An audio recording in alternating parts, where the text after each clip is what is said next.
Get ready to be inspired by the great things happening in rural education. The Rural Scoop will bring you new ideas and innovative solutions. We'll dive into education issues and we'll highlight what's working in your rural communities.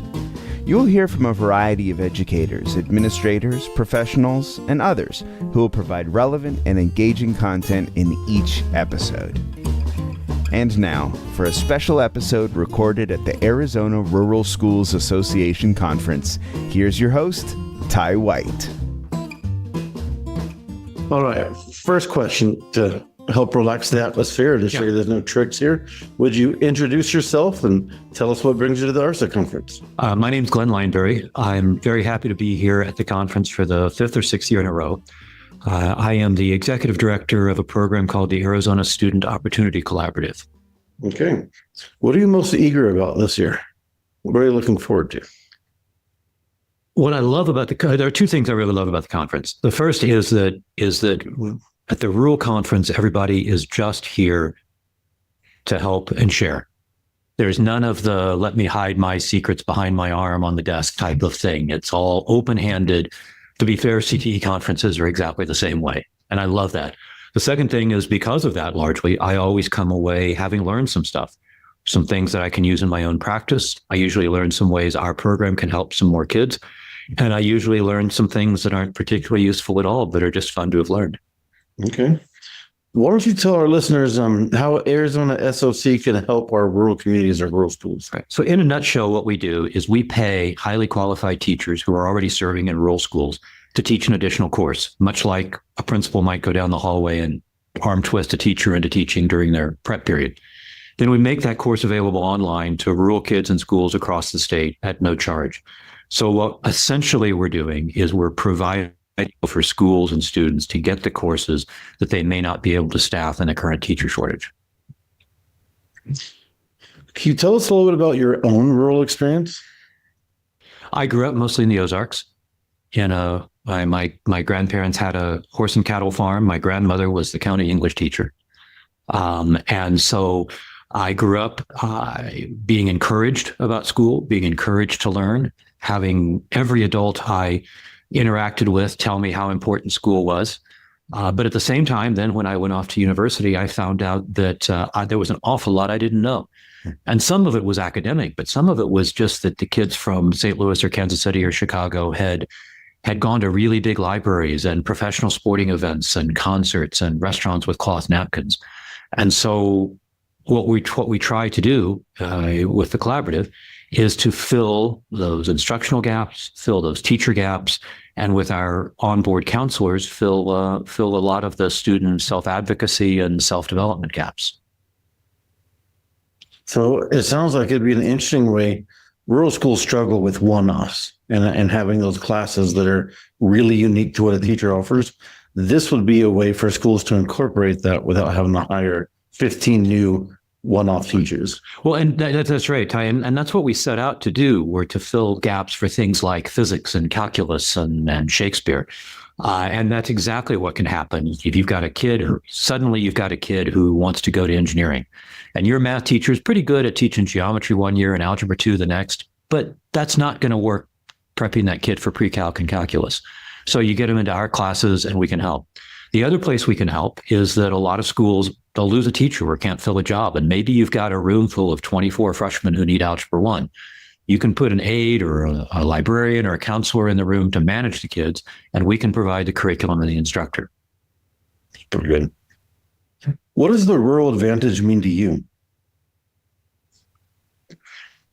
When everything's said and done, I think the key to rural is that rural people have always had to figure out how to make do with limited resources. And that has almost always been through cooperation and collaboration. Think about the barn raising scene in the movie Witness. Anybody who's dug a ditch or built a fence or raised a barn or stocked a library knows that it's not something you do on your own. You do it collectively. One of my favorite parts of this conference is that ARSA recognizes 10 outstanding rural teachers, and ultimately they pick one to be the teacher of the year that represents Arizona.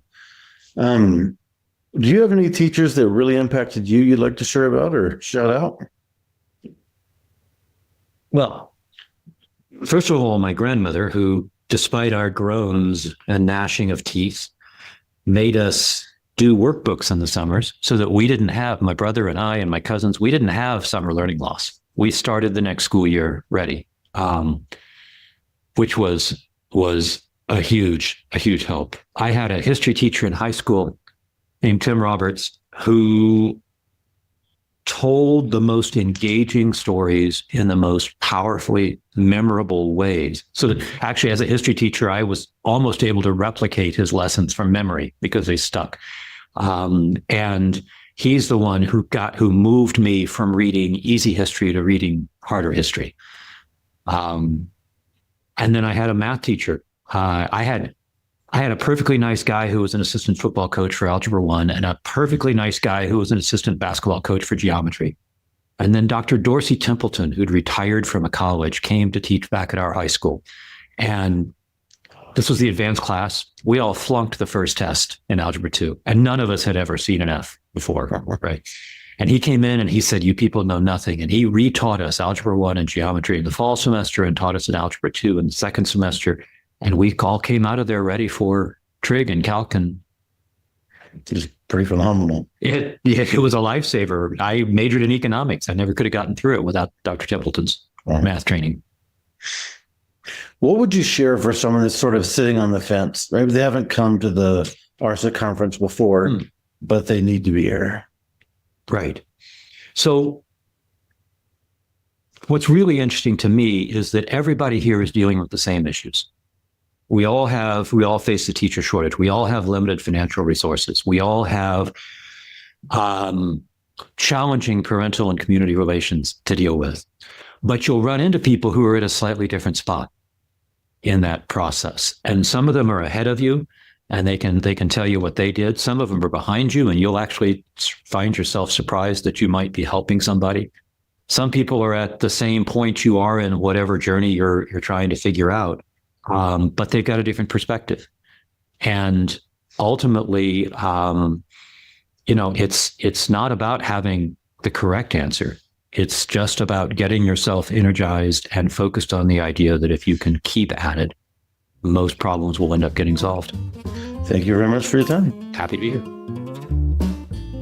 Thank you so much for listening to The Rural Scoop. Please be sure to rate, review, and subscribe, or even leave us a comment.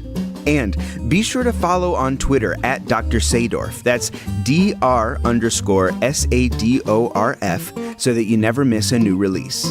You can also check out previous episodes of The Scoop wherever you get your podcasts. Production support for The Rural Scoop is provided by Chattanooga Podcast Studios. Find out more at ChattanoogaPodcastStudios.com. See you next time for more great discussions about rural education.